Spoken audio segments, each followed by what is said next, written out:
दोस्तों, मैं संदेश अपने चैनल पर आप सभी लोगों का स्वागत करता हूं।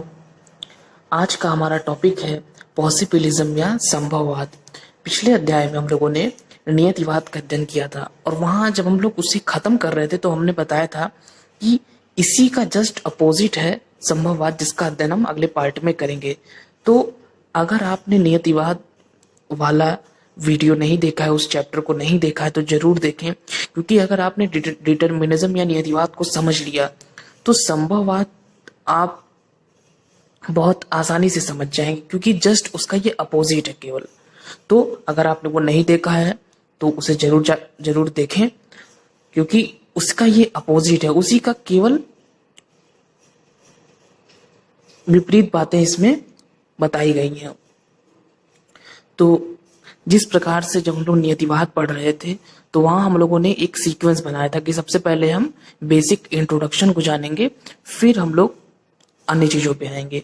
तो सबसे पहले अगर इसके बेसिक हम इंट्रोडक्शन की बात करें या बेसिक कॉन्सेप्ट की बात करें तो इसका सबसे मेन जो इसमें बात यह है कि नियतिवाद में अगर ये बात बताई गई कि मनुष्य प्रकृति का सेवक है, तो इसमें उल्टा बताया गया। इसमें उसकी कठोर आलोचना की गई कि अगर आप ऐसा कह रहे हैं तो आप मनुष्य की जो कार्यकुशलता है, उसकी बौद्धिक क्षमता है, उसकी आप निंदा कर रहे हैं, आप उसको नहीं मान रहे हैं, जो कि गलत है।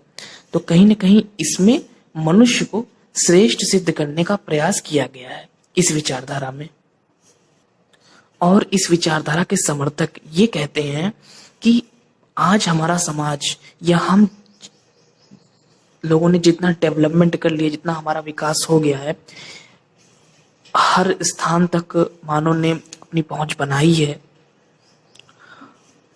ये सारी की सारी चीजें मनुष्य ने अपनी कार्यकुशलता से, अपनी क्षमताओं से ही हासिल की हैं। तो ये उनके तर्क हैं कि वो कहते हैं कि नेचर से आगे ह्यूमन है, जो कि अपने नॉलेज से, अपने ज्ञान से, अपनी क्षमताओं से किसी भी चीज को पा सकता है। तो इस प्रकार से जो भी हमारे संभववाद की विचारधारा के समर्थक हैं वो ये मानते हैं। वो जो पुराने विचार थे जो ये कहते थे कि नहीं, प्रकृति ही सर्वश्रेष्ठ है, प्रकृति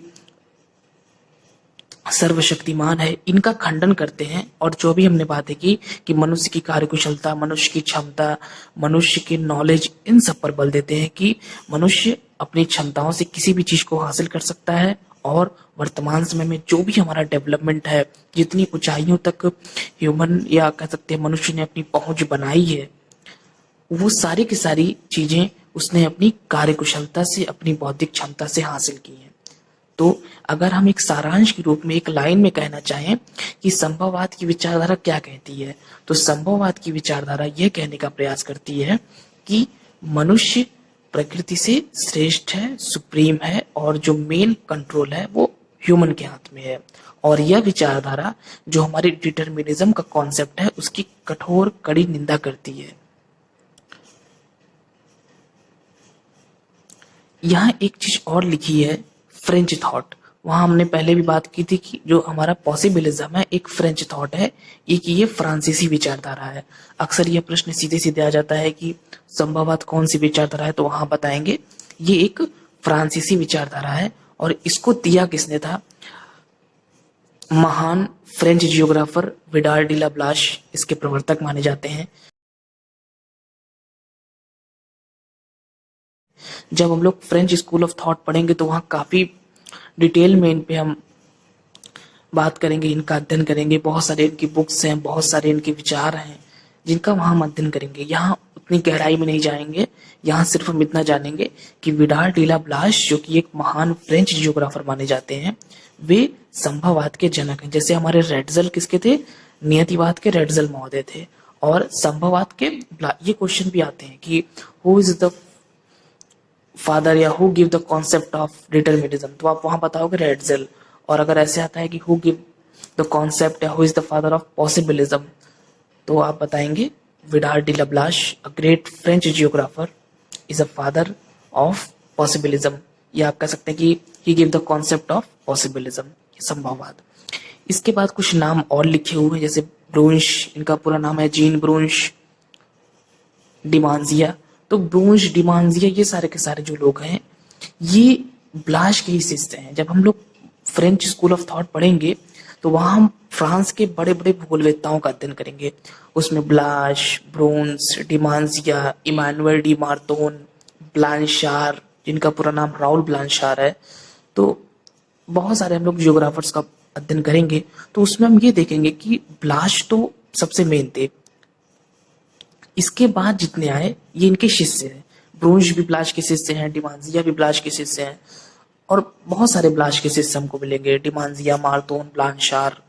तो ये जितने हमें इनके शिष्य मिलेंगे सारे के सारे समर्थक हैं संभववाद के। तो मैक्सिमम जितने भी हमारे, हम ये नहीं कह सकते कि सारे के सारे फ्रेंच जियोग्राफर पॉसिबिलिज्म को मानने वाले हैं, लेकिन ऑलमोस्ट मैक्सिमम जो हमारे फ्रेंच जियोग्राफर्स हैं, क्योंकि मैक्सिमम जितने पुराने बड़े जियोग्राफर्स हैं वो हमारे ब्लाश महोदय के शिष्य ही हैं ज्यादातर। तो वो सबके सब समर्थक हैं इस विचारधारा के। यहाँ एक और विद्वान का नाम लिखा है, लूसियन फेब्रे, एक फ्रांसीसी विद्वान।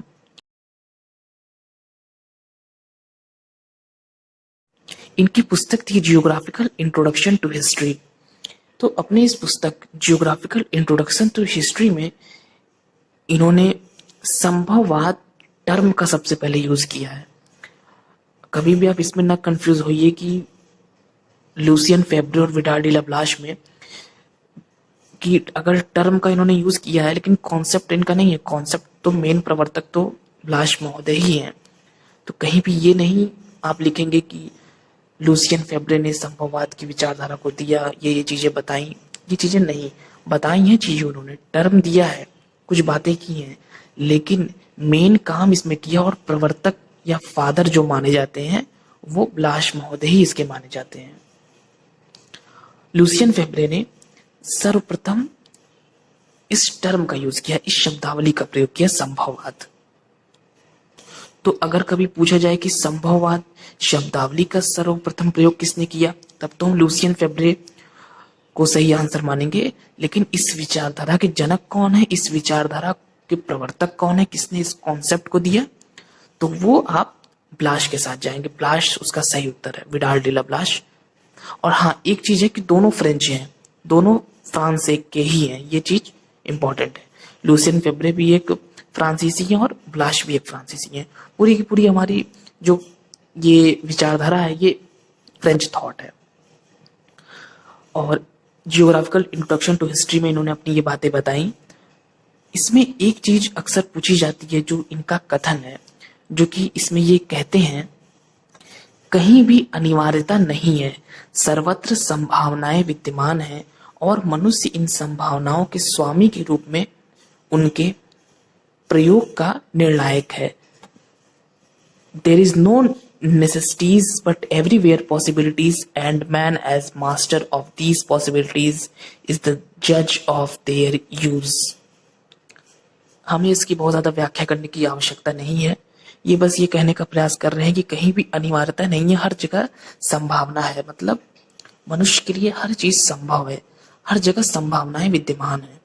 तो जैसे हम लोगों ने वहां पे बात की थी नियतिवाद वाले चैप्टर में कि आपको, जैसे हमने सैंपल के बहुत बड़े कथन की बात की थी वहां पे, जहां वो कहती हैं कि मनुष्य उपज है भूमि की, सारी चीजें उन्होंने बात की है।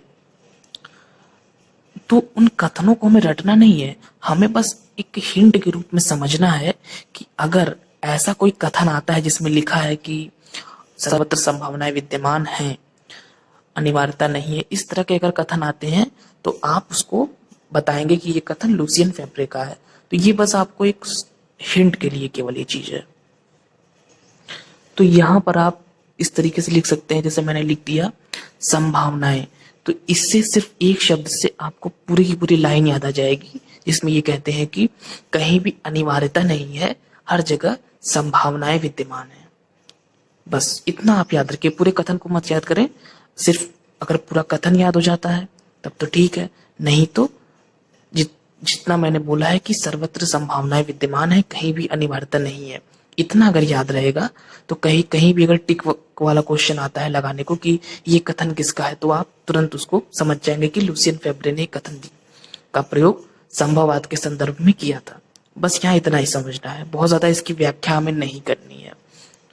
और अगर लॉन्ग आंसर लिखने को आता है और वहां आपको ये कथन याद है जो मैंने अभी पूरा कथन बोला, तो आप उसे लिख सकते हैं अगर याद है तो।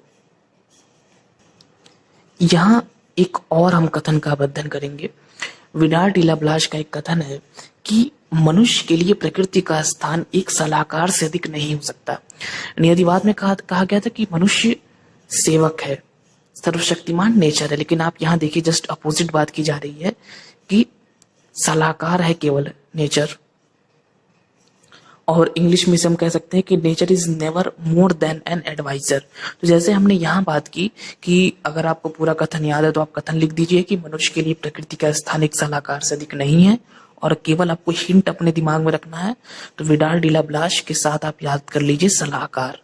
बस एक इस शब्द से आपको पूरा लाइन, वो पूरी की पूरी जो उन्होंने बात की है वो आपको याद आ जाएगी कि ब्लाश महोदय कहते हैं कि एक सलाहकार से ज्यादा कुछ भी नहीं है नेचर, अगर हम मनुष्य के संदर्भ में बात करें। और इनका ये मानना था कि नेचर या प्रकृति हमारे लिए सिर्फ संभावनाएं बनाती है, उसका यूज कैसे करना है उसके लिए जो मनुष्य वो स्वतंत्र है। इनकी आस्था जो भी हमारे मनुष्य की जो भी कार्य कुशलता है, क्षमता है, जो उसकी शक्ति है उसमें थी। और ये मानते थे कि मनुष्य अपनी क्षमता का, अपनी कुशलता का जैसा चाहे वैसा उपयोग कर सकता है। यहाँ एक और नाम लिखा हुआ है ईसा बोमैन का। इनके बारे में ज्यादा नहीं जानना है, जब हम अमेरिका का भूगोल पढ़ेंगे तो वहां हम पढ़ेंगे। बस इतना जानना है कि ये एक अमेरिकन विद्वान थे और ये भी संभववाद के समर्थक थे। सैम्पल, इलेन चर्चिल सैम्पल, वो भी अमेरिकन थी, लेकिन वो नियतिवाद की समर्थन देती थी।